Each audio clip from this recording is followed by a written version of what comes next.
إذا كان أحدكم في الصلاة فإنه ينادي ربه. When any one of you is standing in salah, you are making an ultimate conversation with your Lord. As-salah, that is our topic of discussion today. And with me is Ustaz Malam Idris Al-Hassan, popularly known as Amir Hassan or Hassan Maraba. He's a scholar, he's a teacher, he's a current principal of Zinaria International School based in Maraba, Nasarawa State, Nigeria. Zinaria comprises of nursery, primary, and secondary school. With me is Malam Hassan. Yeah, Ustaz. Now, Today I want us to discuss on Salah. My question is, why is Salah so important in the life of a Muslim? Alhamdulillah Rabbil Alameen. Wassalatu wassalamu ala Rasulillah. Sallallahu alayhi wa alihi wa sallam. Salat is very important in the life of a Muslim because Salat is the second pillar after the first pillar, which is the two testimonies. The testimony that there is no deity that deserves to worship except Allah, and that Muhammad is his messenger. After that testimony, the second pillar of Islam is as-salat. Secondly, as-salat is important in the sight of Allah Tabaraka wa Ta'ala, that Allah did not reveal as-salat to the Prophet while the Prophet was on the earth, that Allah had to take him for a special journey called Al-Isra wal-Mi'raj before salat was given to the Prophet in the heaven, while the Prophet was in the heaven on the miraculous journey. That was when as-salat was given to him. Thirdly, this salat is so important that it is the only difference between a believer and a non-believer. The Prophet says, Al-ahdu baynana wa baynahum as-salat, faman tarakaha faqad kafara. The covenant that has kept the munafiqun, that we still regard them as part of us, is because they observe salat. Whoever leaves salat becomes an unbeliever. So salat is very important in the life of a Muslim. And fifthly, salat is the first thing that Allah is going to ask about when we die on the day of resurrection. Prophet says, among the duties that Allah has imposed on the servant, the first that Allah is going to ask of on the day of resurrection is a salat. Because of all these reasons and other reasons that time does not permit me to mention, salat is very important in the life of a Muslim.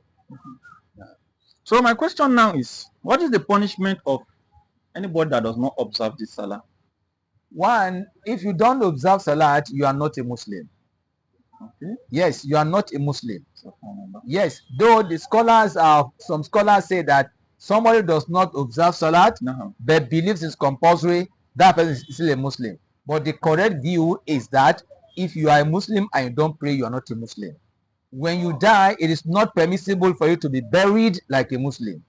You are not to be buried in the graveyard where Muslims are buried. It's not permissible for a Muslim to tell Allah to forgive you. So a salat is having that exalted position. Now, so salah now qualify you to be a Muslim? Yes. When you don't observe salat, you are not a Muslim. Even though you are bearing a Muslim name? Bearing a Muslim name does not qualify you. You must, after the testimony of faith, you must observe salat. If not, you are not yet a Muslim. Okay. So my next question now, we are going into the salah itself. When you are making salah, you have intention of making men group. Can you join them while you want to make men group and the Imam is leading Isha? Can you join them and make the men group? Alhamdulillah.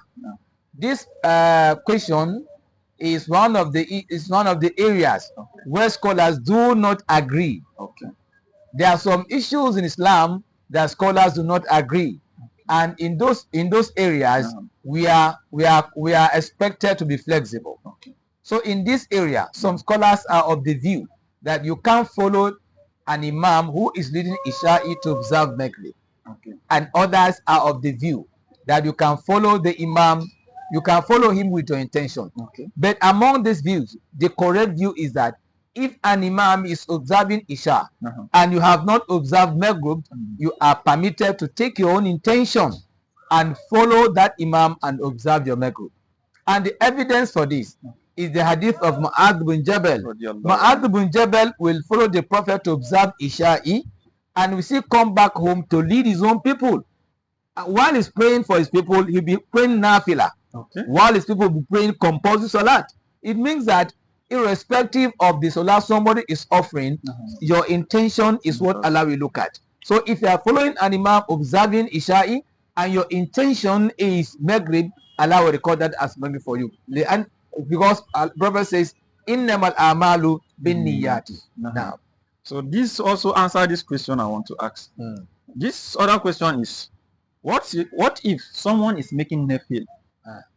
Nafil, that is not a compulsory prayer. Can you now join the person and make your forward prayer? Yes, it's permissible. For example, in the month of Ramadan, before you arrive in the masjid, the imam has already concluded Isha, and he has started Taraweeh. You can now follow him while he's observing Taraweeh, which is Nafila, with the intention of Isha. When he observes 2 rakah, he wants to do Taslim, you rise up and complete your Salat, and that stands for your Isha. Wow. It's permissible. MashaAllah, MashaAllah.